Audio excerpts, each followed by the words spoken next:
Welcome to Jeff Smith's Spotlight panel at CXC 2022. We're glad to have you back. Thank you for joining us. So Cartoon Crossroads Columbus acknowledges that the ancient ancestors of the Eastern Woodland tribes, now referred to as the Adena and Hopewell cultures, inhabited the land we know as Ohio. Their descendants, including the living nations of Shawnee, Miami, Wyandotte, Delaware, and Seneca Cayuga, we honor and respect the diverse Indigenous peoples connected to this place where we gather. We would also very much like to thank our sponsors, including the Greater Columbus Arts Council, the Ohio Arts Council, White Castle, and UBS.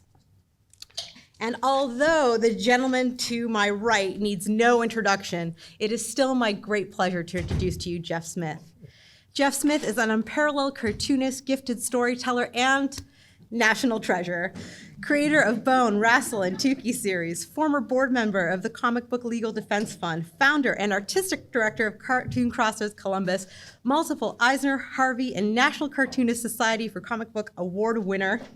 But for most of us, myself included, the words Jeff Smith are synonymous with pure joy on the page. Here to talk about his latest projects, the power of comic storytelling, and the alarming trend of banning comic books, please help me welcome Jeff Smith.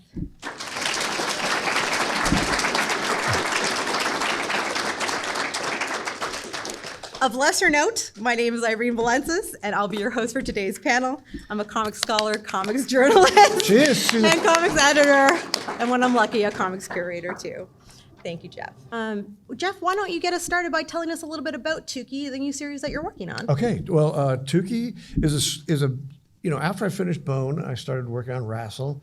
I wasn't quite ready to make the jump to RASL because I've been working on Bone for like 12, 13 years. And the shadow of Bone, because it was lightning in a bottle. It got very popular very fast. And when it was done, it was really hard to like switch gears. I'm going back a little further than Tuki. But, go back as far as you want. I got a phone call from DC Comics that asked me to do Shazam. So I took a couple of years and worked on Shazam, and that was good because that was sort of like a palate cleanser. Sort of like having a little bit of ginger when you're having sushi, just get your mouth all ready for a new flavor. So then I did RASL, and that took probably a number of years. It took probably about 3 or 4 years to actually do the book. And then while I was working on Tuki, I was really getting into paleoanthropology.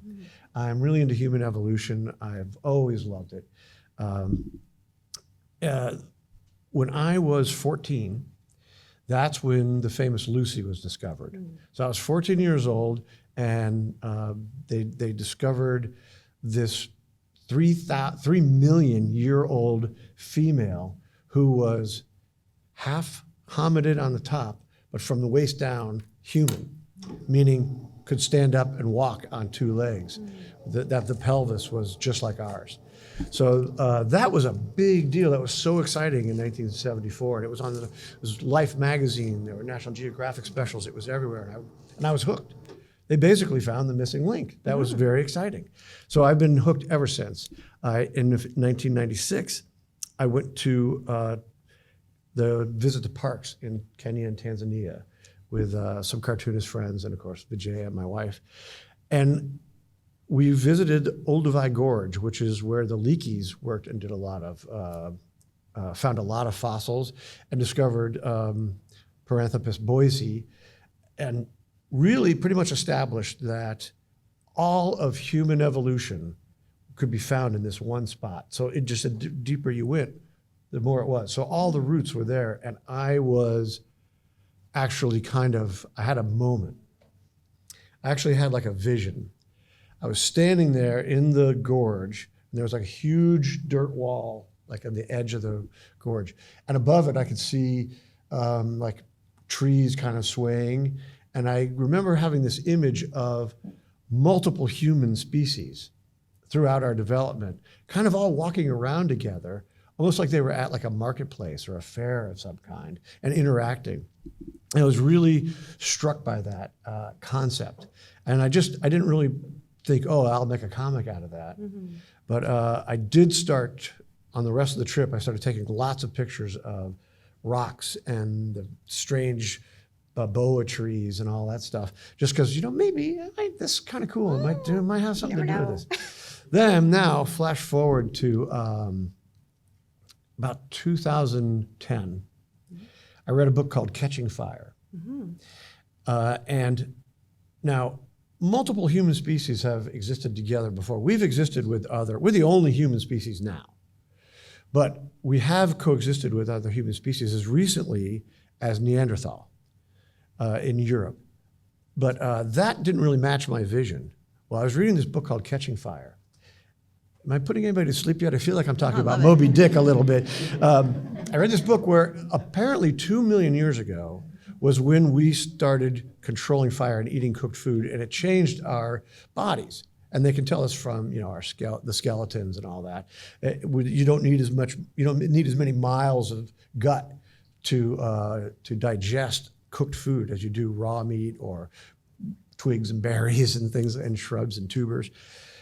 So then we know that, and through DNA and all sorts of things, we know we lost our hair around that time, 2 million years. I'm starting to think that's kind of an interesting point, that 2 million years. But also, Lucy's species, the Australopithecines, were still around at the 2 million BC mark. So were Homo habilis, the first tool makers. And then I began to think about that. And that matched my vision. That was multiple human species were alive at the same time in the same small area. In fact, recently I heard a story on NPR where they discovered what was would have been a mud patch. And mud would only stay dry for maybe 24 hours. There were footprints of Australopithecines, like Lucy, and Homo habilis, the tool maker, just passing by each other. And I'm like, okay, now we're gonna have, there's like 12 human species alive at right that moment, but only one survives. I said, that's a story. That's like a battle royale of humanity. Yeah, there we go. So that's the story I've begun in Tuki. I've got the first 2 books have come out, and Tuki is the name of the protagonist. If you haven't read it, it's sort of a tale of what life was like. There was a tremendous drought. It's full of climate change. I've kind of figured out why didn't the other human species adapt the fire? Because cooking food tastes so good. Cooking meat is delicious. I'm kind of mostly vegetarian now, but I remember very well how good it tastes. And so I kind of created this concept that the other species were much more traditionalist. That they were more conservative. Sure. You are messing with dangerous forces. Fire belongs to the gods, not to you. And also it's very dangerous. So that's kind of the situation that I set up in Tuki. And then hijinks ensue. Yeah, hijinks always ensue in your works, which is great. That's one of the things that I loved about Tuki. It was so relatable, even like crisis of climate change, fundamentalist conservatives, the start of science and the pushback against that. So I'm wondering, how do you work to make 2 million year old species so relatable to us as readers? How do you construct that process? Well, I believe that our ancestors were not apes. They were not big, dumb cavemen. They were us. But they just didn't have the technology or the cultural history yet. And I'm not sure if they could speak, but I did a ton of research, okay? And when you could read Tuki, and none of this research, all the stuff I'm telling you, doesn't matter at all. It's just, the story just opens up and you're thrown into the situation. I'm just telling you because I'm a nerd. So what was I just talking about? Well, we were talking about how you make characters that are so removed from us, so relatable. That's basically it. I just think they were just like us, and they were dealing with, as you just pointed out, the same crap we're dealing with. There's climate change, there's disasters, there's huge droughts, mega droughts in East Africa at this time, and we lost all our ancestral rainforests were disappearing and being replaced by vast grasslands. And that actually facilitated standing upright because you can see above the ground. There's no trees, but you can look around and see if there's any trouble up there, right? Sure. So that's kind of the idea.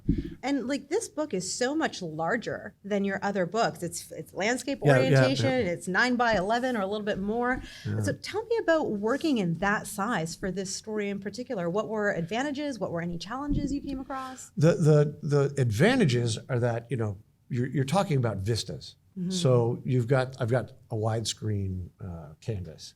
That came about because Tuki, I originally started as a webcomic, and I thought I would try to fit the screen. Oh, sure. Was the idea. And I did maybe 70, 75 pages of webcomic before I kind of had an epiphany and said, I know what this story should be, Okay. and I need to start it over. So I stopped the webcomic. But I didn't want to redraw everything. Sure. There were some good drawings in there. So I decided what I'm going to do is I will add new pages to it and flush it out and create the story so that it opens differently than the webcomic did. It's a whole new book basically. I saved drawings, pages, but I rewrote the word balloons so that they would make more sense. So the advantages were this vista I had, and it was wonderful, and I used it. I tried to show how big and empty and yet how full of life. I always put animals and birds in the sky, and Yeah, it's very true. you have to have that. One of the things that, it's like asking a magician for his tricks. Something that struck me about Tuki is you have these beautiful splash pages, and then you have these insets along them. And even though we're about to fall off a cliff or get eaten by a saber-toothed lion, I don't see it until I go through how do you control Just look down there. there it is. Like you control the eye in such a way that it's still a surprise, even though we can see it all in one splash page. Like how do you compose that? Like what do you think about? It is about balancing, and it is composition. Like you've got to, you can't put anything. What she's describing is one big splash panel or a meta panel, that's the whole background, and in that is the action that I want you to end with. And if I put a couple of inset panels, in order to get you to look at them first, I don't want to put the action that's the end of it, I can't put it up here behind the first panel. So it's just really composing it so that you're relying also on the fact that we're all trained to read, left to right, top to bottom. So you put your first panel, is there one? I thought I saw one up there. You put your first panel up there, but you've got to keep that panel, it's got to be simple and it's got to get their attention right away. And then the second panel has to be where you would naturally feel the drift of your eye would go. Okay. And get that, and then the big panel's waiting for you. That's very interesting. Yeah. And you had first started doing this online and switched to print. Did you find going between those two kind of formats changed the way that you told this story, or that there were advantages to one format over the other? I definitely experienced a big difference between them. But I'm not sure that had anything to do with the mediums, or if it was just I didn't really understand how to do the webcomic. Fair. So I was doing the webcomic like it was like a Sunday continuity strip. Oh yeah, okay. You know what I mean? Like I Yeah. thought it was like, okay, this is going to be like Prince Valiant, although it's not like Prince Valiant at all, or Flash Gordon or Dick Tracy. But the idea that I was going to put up a page, and that page would be semi-self-contained, but with like maybe a cliffhanger, something to make you want to see. And I would put up one or two a week. And then I collected, once I had enough, I collected them and printed them in a little comic book, Oh yeah, okay. which did not work out that good. And I'll tell you why. Okay. For two reasons. One, because of the landscape size, I had to print it like it was a calendar, like you're reading it like a calendar like this. Oh yeah. Okay. So you don't get the reveal the same way. Right. Okay. And and it was not that different, but people hated it. People hated it. So, and they liked the comic and they loved the webcomic, but they hated the comic book. I didn't really mind the landscape part. My problem was when I read them in the comic book for the first time, I was like caught off guard because I had been reading on the webcomic, and I was used to like clicking to the next page and it loads, and although it's very fast now, but it didn't flow. It's very important to keep the thing alive You've got to keep the story moving and pull people along through it, page after page after page. And it would get to the end of the page and you're like, stop, and then you get to the next page and there's a real stop and start. Yeah, So I said, that's a problem. So that was the main thing. The second thing, actually, that was not the main thing. The main thing was once I introduced these little like lost children Yes. that kind of attached themselves to Tuki, the story all of a sudden I was like, wait, there's a cooler story here. And and the kids need to be a bigger part of it from the beginning.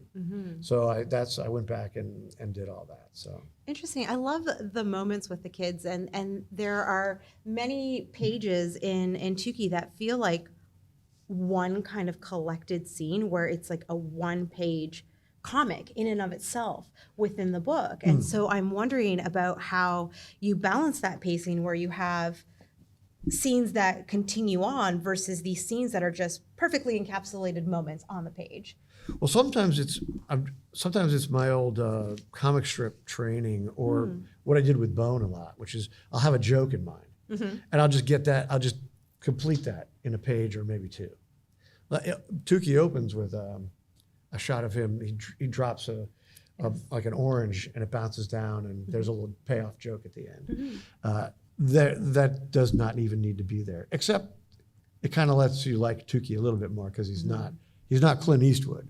He's just the beginning of Tuki is actually a slower pace than I find some of your other works. Oh, that's one of those pages I love. It's one page. Well, the page right before that was a scene from a new introduction that brought the kids in before you even meet Tuki, where you meet them and you find out how they get lost and how they're on their own. There's a lot of time where Tuki is just roaming and it's quiet and we just get to be with the vistas. So I'm wondering how you thought about this pacing in relation to other works like Bone and RASL where things are happening fast. There's a lot of action sequences throughout. I wanted to give the idea of how big the world was. Okay. And I also wanted to make sure it's clear that he's just wandering. He's not walking over to a friend's house. He's not particularly going anywhere. And I did some shots where his stomach's growling. Yeah. And there's one point where he stands on top of a hill and you see him look one way and the other way across the vast grasslands below him, and there's nothing moving. And he just sits down and growls. So that I just wanted to set up the scene. I wanted to keep it silent. Yeah. It's interesting because you have this, what seems like emptiness, but that's deceptive. Right. Because the land that you create is really full. It's just that things are kind of hidden from plain sight, which I love about it. It's like little Easter eggs everywhere in the book. There's stuff going on in the grass and behind the trees. Yeah. There's, even in Tuki, like pictures are the oldest form of storytelling from, the cave paintings in France to petroglyphs all over the world. Right. And now we're in a culture where pictures can be very contentious because they show and they don't just tell, or they can be taken out of context from the original whole. And that leads to alarming trends that we've seen, like book banning. Yeah. And I want to talk to you a little bit about your experience, especially with Bone. I don't like book banning. I don't think can we take a quick poll? Nobody? Okay, just checking. But what has been your experience with the banning of Bone and your response to it?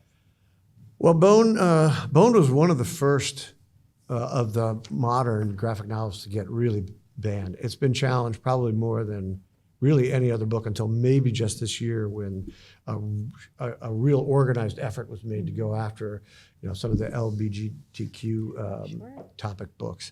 And it's been banned for, I think some of it was I think really was like concerned parents, like tobacco, and a lot of the action takes place in a tavern, so some of the characters have beer. The two main characters, Foambone and Thorn, they don't drink and they don't have cigars or anything. But I find that to be a legitimate concern. But there's also, they say things like political viewpoint. What does that mean? Racism. Yeah. I don't know. I have a lot of friends and I've met a lot of people and I've never had anyone explain to me what's racist in there. There may be something, but have had no one ever tell me what it is. It's interesting too, because when you first created Bone, you maybe weren't necessarily thinking, I'm going to market this to, it reads like an all ages fantasy to me. I don't think about it only as a children's book. It reads like like Lord of the Rings or The Hobbit, and they certainly smoke their pipes in that book. Oh yeah. So, Yeah. And nobody's banned it yet that I know. But I think this idea behind showing something and taking an image, and like images can become controversial and divisive. And as an image maker, you don't want to stop yourself, certainly, from making an image. So, like, how do you work around it when you're thinking through a new story? Is that something that becomes a concern, or do you not want to stop yourself in any way, or not want to make it a concern? No, I don't make it a concern. With Bone, when I started Bone in 1991, it was when the first comic book came out. There were very few children or even women reading comics. I mean, there were some, but it was mostly guys, grown-up guys. They're like in their 20s, 30s, 40s. I was in my 30s. And so I was writing for them. I was writing for cartoon heads, people who liked Uncle Scrooge and Karl Barks, and who loved Bugs Bunny and Chuck Jones. You're and that just kind coming of stuff. after Underground Comics. Yeah, and, we were. I Watchmen. was part of that generation right after Underground Comics, where the alternative indie guys, the underground people were rebelling against the comics code and the straight world. And so they were doing sex and drugs and rock and roll, right? Well, they won that battle. They fought that battle. So then that was filled with people like Los Bros and Scott McCloud, me, Love and Rockets. I just said Los Bros. So, but the difference being, we were now set free by the original underground artists, and we were now behaving like authors writing novels, basically, which was different. We were creating characters, and we owned them, and we're telling our own stories.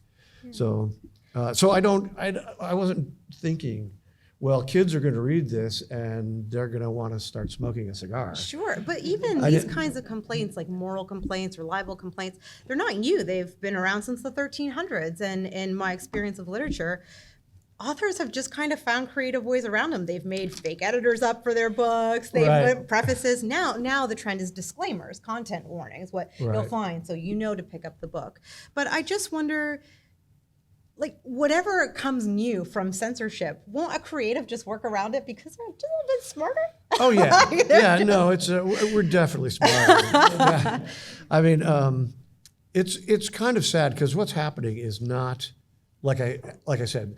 There are legitimate parents showing up at places with real concerns about stuff, but that's not generally what's going on. What's going on is a very thought out, organized attack, and we know it's organized because they're using the same script at every public school or library meeting where they're having this. They use the same panels from the same books, all blown up. Some of them are alarming. So I just think I think it's kind of phony. It's all part of the culture wars. And what I was getting at originally was that with telling the story about when I started Bone, is because my goal was to write a book that could be read by adults and kids, not a kid book that could be read by adults. So I was kind of making a Karl Barks story that I thought would be fun for adults to read. That's pretty much it. Absolutely. You mentioned this kind of organized campaign, and Nate Powell, who has also been on the banned book kind of wagon, has said it's an organized intimidation campaign, and it's not necessarily for authors, but more so working professionals, people who are librarians, library workers. It's definitely educators. it's definitely trying to scare librarians. So how they don't scare easy though, as far as how do professionals like push back against something like that, because their jobs are at stake? Well, step one is just realizing that it's not real. That it is a fake attack. And I was on like 3 banned book panels in San Diego at the Comic-Con last July. And the librarians do know that. They get that. The only way to push back, and the answer I heard most was, because the way it works is it's not the same people going to each meeting. Is they have like websites where they put up inflammatory things and try to get local people to get upset and go. And the librarians were saying, we can usually shut it down by just saying, have you read the book? And they never have. Yeah. Never have. That would be too much work. And again, I'm not saying every book that's under contention is great for first graders. There's real issues, but they're clouding the issue by just throwing big blankets on everything. I painted it all with the same brush. Yeah. Yeah, absolutely. So you have also founded Cartoon Books. So you have self-published Bone, Tuki, RASL. How does self-publishing figure into this equation? How might it circumvent censors in a way that maybe the regular publishing industry doesn't or can't? Well, because I'm the boss. It's going in. No, Vijay and I, my wife, we're partners. She's very good, and she loves cartoons, and she actually functions as an editor. She should get credit for it, and you know what? Now that I said it, I'm going to probably start putting her name as giving her credit, because I do run everything by her. Mostly humor, like, is this joke work, or would this be weird if I did this? So that's all.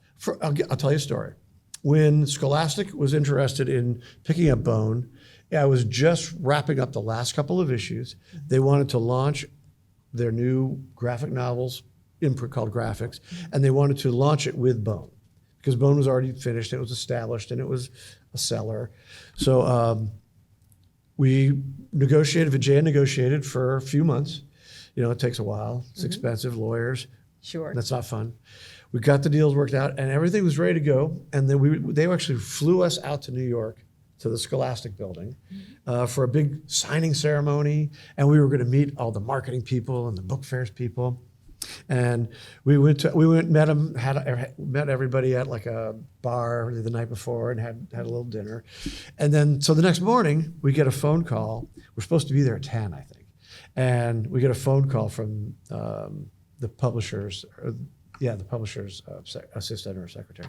Says, would she like you to come in 15 minutes early because she wants to talk to you? And Vijay and I went, let's just assume that they want to take the beer out. Okay. And the cigars. Okay. And let's call back, and we're going to agree, right, Vijaya? We're going to agree that if that's what they want to do, then we're going to thank them and we're going to leave. Sure. And then we called them back and we said, we want to meet you an hour early, and we did. So we go there and we meet with Gene Feiwell, was the president at the time, or the publisher at the time. And we sit down at this little kiddie table and little kiddie chairs, Scholastic, and pleasantries. We really love her. We've been talking to her for like 6 months. So she reaches down and pulls up all of our original 9 cartoon books published, black and white books, picks them up and sets them on the table, and there's hundreds of little Post-it notes coming out all over. And I could read the word beer, gambling, G's, because sometimes I'll have one of the characters go, geez, like Jeez. And apparently, I guess they figured out that was slang for Jesus. I guess, I don't know. I didn't even know. I didn't even think about that. But anyway, I see like hundreds of these. Beer was in there a lot. And I said, oh, I can see, Gene, that you've got beer in there. She goes, well, the book fairs are having a little trouble with this. And couldn't you just change it to like they do in Harry Potter, make it butterbeer? And I said, no, this isn't Harry Potter. This is my thing. And thank you, Gene, but it's already done. Because by then, Vijay had already licensed it into at that time, 25 languages. It was already in 20 languages all around the world. And I just said, Gene, Vijay and I never said this was a children's book. Children read it. Librarians, teachers, and parents said it was a children's book, not us. And it's already all over the world. There's parents all over the world have decided it's a children's book, and they love it. So it's done. So thank you. And but we're not going to change it. It's finished. She looks at us for a second and she goes, she picks up the stack of books, puts it on the floor. She goes, well, book fairs are just going to have to catch up. Yeah. And they did. Good job. And they yes. did.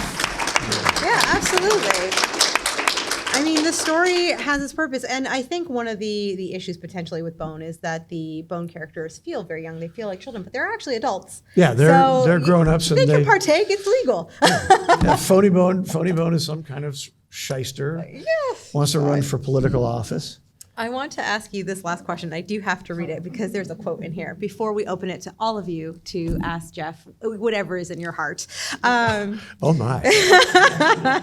He's married already, so you can't ask him that. So, Well, we could well, negotiate. Hey, what do I know? In the first trade of Bone, Yes. in the foreword, Yeah. Will Eisner wrote, "One of the most exciting happenings in the world of comics has been the opportunity to self-publish by young cartoonists." That was you. Then, yeah. Out of the recent crop has come a most promising and refreshing new work called Bone. So I'm wondering if there are any authors out there that are self-published or otherwise that you are seeing as promising new talents in this Oh my industry. goodness! Right now, Yeah. the current crop of self-publishers. Yes, but I'm not going to say. I will whisper to you later. Oh, But that's great for me. yeah, no, there's actually quite a few. I'm trying to think of who was self-published. Evan Dom self-published He's here. Rice Boy, and he's here. Yeah, he's here. If you see Evan Dom and Rice Boy's been around for quite a while now, but it was I might still be self-published. But there are less self-publishers than there used to be because after the self-publishing movement, which is what we were dubbed in the 90s, a new phenomenon came up, which was like boutique publishers. Oh, yeah. You had like people like Chris Pitzer, who's here with Ad House Books, although it's his last show as Ad House Books. He's retiring. I'm very sad. Yeah.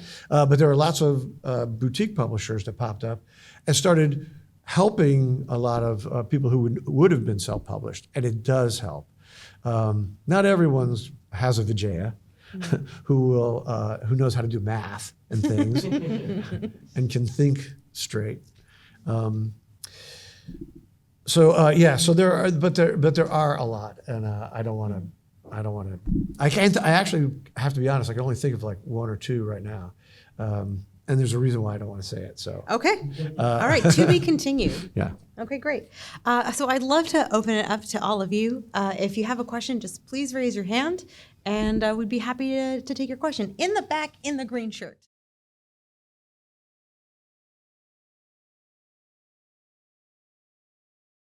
He is, and of course he's a huge inspiration for me as well. Yeah, Sergio was he was one of those guys in the '80s who was totally just doing his own thing. It was black and white. It was his crazy Sergio character, Gru. And I loved it. Gru the Wanderer. In fact, Sergio and I were the first you guys know Image Comics, and now they have tons of other people besides the original 6 guys or 7 guys, however it was. Sergio and I were the first indie guys to actually go over and become satellite studios over there. Sergio is a huge influence. The influence Sergio had on me was less, definitely being independent for sure. But it was more about he draws funny. And I like to sometimes get a drawing where it's just funny. And he was just really good at that. So yes, Sergio is a huge influence for me for sure.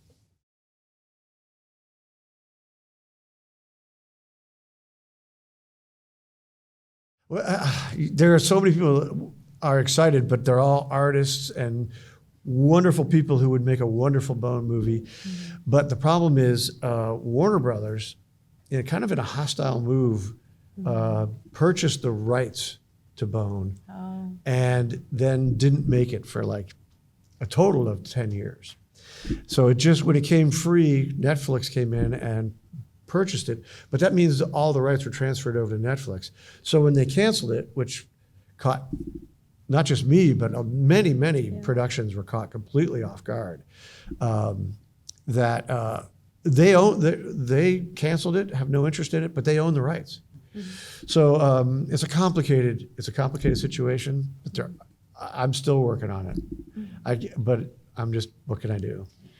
just to follow up Can on I borrow that. $2 million? Yeah, just, We could- I think, Kickstarter, crowdfunding, everybody just take whatever's out of your pockets. Just go around, just pass the hat. But you're an animator kind of first. Why didn't you just do it yourself? Well, actually, I was a comic strip. It was what I wanted to do was a comic strip. Yeah. But I also loved animation, so I started an animation company as a hobby. But then it became a real company, and we got kind of good at it. And we did take one crack at it. And Vijaya was our leader, and because we'd had experience working on other films in Hollywood, we worked on every feature film that wasn't Disney in the 90s. We worked on Rover Dangerfield, Fern Gully, Bebe's Kids. That was a pretty good movie. We worked on some other. What was the one that had the Littlefoot or the dinosaurs? Land of the Land Before Time. Oh, yeah, we worked on that. Anyway, what they did was they would have a studio, and they weren't Disney. So what they would do is they'd hire out smaller studios. They'd find places like us that we had the chops. Sure. And they would hire us to do like 5-minute section of the movie, or maybe 10. And sometimes we would just storyboard it. Sometimes we would just do the main drawing. Sometimes we do the image, whatever. But we became friends and got to know about other studios like that in Toronto, in France. So Vijaya and my partners, we all wanted to make a Bone movie. And Vijaya actually stitched together a group of all these guys, and we had it all together, and we were at Annecy, which is sort of like the cons for animation. And we were trying to close the deal. We were trying to find a distributor. There's Canal Plus and all that stuff. And Nickelodeon kind of just swooped in and said, "We can handle all this. We'll buy the option. We'll take care of all this, all your troubles." And we went, okay. And that was it. Then we were trapped in the system after that. So. Okay, so everybody cross your fingers, and we'll hope. We'll just hope one day in future. But honestly, this is such a wonderful work in and of itself. It's already got such an animated quality to it that it's a tome that lives forever, whether it's animated or not. I do sometimes think, Bone is all over the world. It's what it is done what it's done, and it did it without a movie. Yeah. So I guess I'm happy with that. I am happy with that. That's true. Wonderful. All right. Let's do one more audience question. Yes.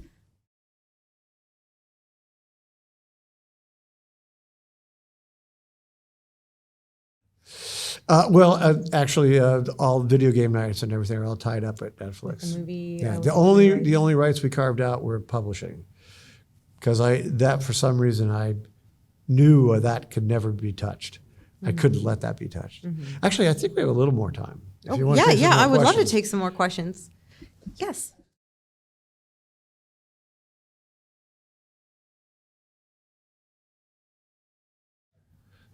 See You in San Diego by Michael Clickstein.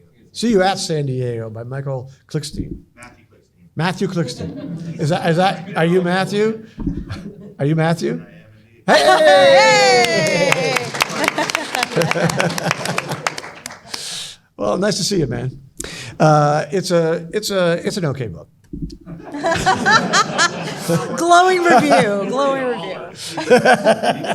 It's all right. No, actually, it's a fantastic book. Matthew did I'm sorry, I goofed that all up, buddy. But Matthew originally did it as a podcast, or it was originally a podcast, and I listened to all that, and then it was. I think it's much bigger in the book. There's way more than in the podcast. Yeah, we got about 70 hours of interviews with a lot of the original Comic-Con founders, but also people who are just part of the scene on a larger level. Trina Robbins is in it, for example. Yeah. The pictures of Trina blew my mind. Yeah, there's a lot of pictures of Trina. But then we brought in a few ringers, your Kevin Smiths and Neil Gaimans, and Frank Miller and Jeff Smiths. Yeah. RZA from Wu-Tang did the afterward. That was cool. That was very RZA cool. wanted to show that it was about a larger than just the con or even comics, that it's about pop culture. RZA on his own talked about Gene Roddenberry and Jack Kirby and Ray Bradbury and all these people. But Jeff was nice enough to do the forward, as did Stan Sakai also, and came up with Banner. Well, the premise of the book is the how Comic-Con was founded. And it's a very kind of a mismatched group of like high school geeks and some older comic book geeks, and how they got together and decided to create this space to celebrate the lowly comic book and the coolest parts of pop culture, like monster movies and science fiction and stuff like that.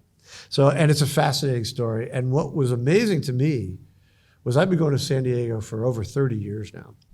And I know all these people, but I never knew the story. I know Scott Shaw, I know Trina Robbins, I've known them for years and years, but I had no idea of the story. And the reason it's called See You at San Diego is because the first couple generations, that's how we referred to it. We didn't call it Comic-Con, Comic-Con International. We called it San Diego. You going to San Diego? Go, yeah, see you at San Diego. See you at San Diego. That's exactly what we would say. And that's where we would meet our tribe. So it's a wonderful book. And Matthew is here. I assume he has copies for sale. I'll be at the signing today from 1 to 2 after this, and tomorrow. Okay. Then there's a spotlight. Allegedly, I think you're involved in. Yeah, no, I am. It's on Sunday. It's tomorrow. Sunday at 3, we'll be talking about it. I'm actually touring around. It just came out. It's a big part of why I'm here. Jeff was nice enough to invite me. And it has over 400 pictures and art. You never know who you'll find in there. There's a picture of Coppola that someone found that was mislabeled. It almost was thrown away, so it's the first time anyone's seen that. Oh, wow. 40s there. You'll find out why Timothy Leary ended up as a special guest in 1976. Oh, I know why. Interesting story. He was there with his probation officer. Was he really? Some of the older guys did not want him there also. Oh, I know. Jack and those guys, they were all pretty straight. Yeah, they did, but they recognized, that's part of the story, is that these guys, you know, people like Jack Kirby, who we all know now, and really he's revered, but he was like treated like dirt by the industry. And so many of these guys were. And these guys changed, right? Yeah. So, well, except by Netflix. But it's fascinating the way. So that's the story. Is these guys found all these guys? They found nobody knew who drew those great Uncle Scrooge, Donald Duck stories. It was signed by Walt Disney. Everybody just assumed Walt Disney did that out in between, animating all the stories. But these guys uncovered and found all these wonderful artists and kind of brought them out. And so even though these guys are all getting stoned, Kirby and those guys knew these guys were good-hearted and taken care of, and we're going to be taking care of them, or their legacies anyway. That's amazing. We are in an era right now, especially with the Billie Ireland, with festivals like CXC, where we're starting to really archive this work and really collect our comics history in a different way than maybe was thought of 20, 30 years ago. Even 20 years ago. Yeah. I think. And I do think that Lucy Caswell, who founded the Billie Ireland Cartoon Library and Museum, I think that is a crucial piece, because Milton Caniff donated his work, all his comics. Milton Caniff, the guy who did Terry and the Pirates and Steve Canyon, actually went to Ohio State. And he donated all his works that he had and his papers to Ohio State. And Ohio State was like, thanks, what the hell are we going to do with these? Well, Lucy, who was in the special collections of the library, said, I'll take them. And so she started in like the late 70s, growing the collection and building it and going to the National Cartoonist Society. And here was this very smart young woman coming into like these, drunken, Mort Walker, Beetle Bailey kind of guys are all these are like these, nobody, they don't care. They're just having fun. Sergio was always there. But this woman comes in and she treats them with respect, treats their artwork with respect. She still does. She's still hanging around. Sorry, that sounded weird. She's still with us, and very active. Anyway, I witnessed the effect that she had on these cartoonists by being an academic and being very smart and respecting them. They kind of did what? Who is this? And pretty soon they were donating their artwork to them. I mean, I think they have all of Bill Watterson's Calvin and Hobbes strips. They have tons of Garfield and Schultz strips. McKay, yeah. They have Winsor McKay originals. They went out and found all of these. They have original George Harriman.